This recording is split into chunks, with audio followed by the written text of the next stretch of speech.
Hello guys, কেমন আছো? আমার নাম সানাজ। তবে আজকের ভিডিওতে আমি বানাবো একটা স্প্রে পেন্ট বোতল। তো গাইস দেখতে পাচ্ছ, এর জন্য ইউজ করেছি আমি স্যাবলামের এই খালি স্প্রে বোতলটা। তো গাইস তোমরা যে কোনো বোতল ইউজ করতে পারো স্প্রে ক্যান। তো আমি এইটা নিয়েছি। তো চলো শুরু করা যাক আজকের ভিডিওটা। গাইস দেখতে পাচ্ছ স্প্রে পেন্টটা বানানোর জন্য যেটা লাগবে, তো গাইস দেখতে পাচ্ছ এরকম একটা ক্যান লাগবে, আর এরকম একটা খারাপ টিউবের এই যে ভাল্ব লাগবে। তো দেখতে পাচ্ছ এটা আমরা এখানে লাগাবো। তো এখানে লাগানোর জন্য এখানে প্রথমে একটা ছিদ্র করতে হবে। চলো ছিদ্রটা আগে তাড়াতাড়ি করে নিই।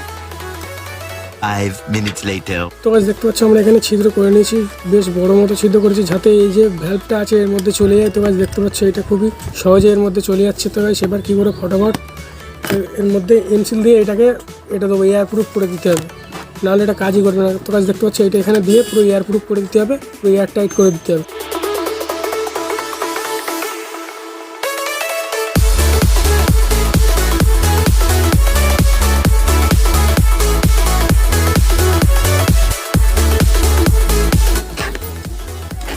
তো গাইস দেখতে পাচ্ছি এটা পুরো মিক্স করে নিয়েছি। তবে ফটাফট এটা এর মধ্যে দিয়ে এটাকে ফিক্স করতে হবে। তো তার আগে আমরা এখানে কী করবো, তো গাইস দেখতে পাচ্ছ আমরা দুটোই বিয়ারিংয়ের বল নিয়ে নিয়েছি। তো গাইস সেইটা এর মধ্যে দিলে কী হবে, রঙটা যখন দেবো আমরা তখন মিক্স করতে পারবো, নাড়ালে এটা চেক করলে এটা মিক্স হয়ে যাবে। তো গাইস দেখতে পাচ্ছি আমরা দুটো বল কী করবো এর মধ্যে দিয়ে দেবো। তো দিলে কী হবে, এটা মিক্সড হতে থাকবে, যখন আমরা ইউজ করবো তখন নাড়লে এটা মিক্স হয়ে যাবে। তো চলো এটা এর মধ্যে দিয়ে দিই।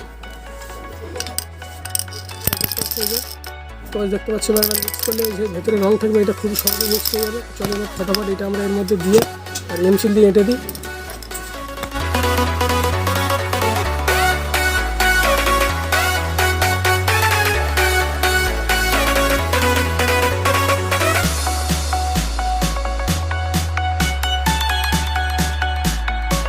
তো দেখতে পাচ্ছি পুরো আমরা এটা ফিল আপ করে দিয়েছি। এবার এটাকে ছেড়ে দিতে হবে 24 ঘন্টার জন্য, তাহলে এটাই শক্ত হবে, শক্তভাবে শুকোবে আর খুবই মজবুত হয়ে যাবে। এটা এরপরে এটা এয়ার লিকেজ করবে না।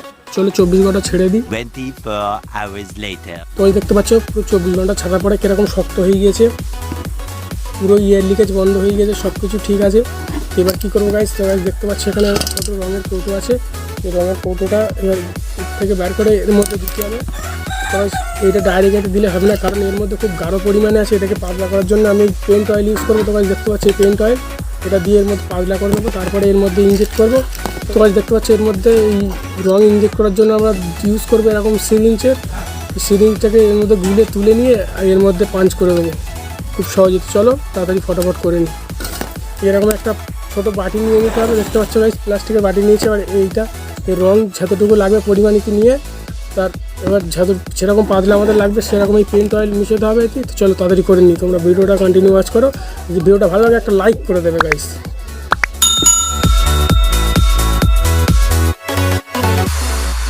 তো গাইস এইবার আমরা কী করবো, এর মধ্যে পেন্ট অয়েলটা মিশিয়ে দেবো যতটুকু পরিমাণ লাগবে। 5 minutes later. তো গাইস পুরো মিক্স করে নিয়েছি। এবার কী করবো আমরা এর মধ্যে দিয়ে দেবো সিরিঞ্জের মাধ্যমে। তো দেখতে পাচ্ছ সিরিঞ্জ করে এরকমভাবে তুলে নেবো। তো দেখতে তো খুব সহজেই উঠে গিয়েছে। তো এবার এর মধ্যে পাঞ্চ করে দেবো।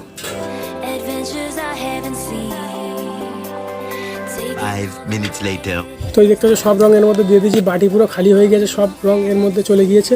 চলো এবার এটা এর মধ্যে ভ্যালভ লাগিয়ে দিয়ে এর পরের কাজটা এর মধ্যে এবার সিরিঞ্জ দিয়ে হাওয়া দিতে হবে, তারপর তোমাদের টেস্ট করে দেখাবো। তো চলো বেশি দেরি না করে এবার সিরিঞ্জে হাওয়া দিতে হবে। তো চলো শুরু করি।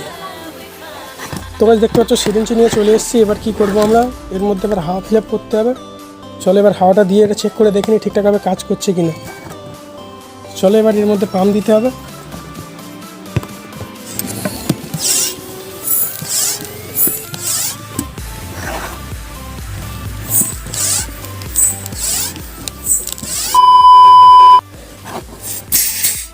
তো গাইস এর মধ্যে অনেকটা হাওয়া দিয়ে দিয়েছি। চলো এবার চেক করে দেখে নিই ঠিকঠাকভাবে কাজ করছে কিনা।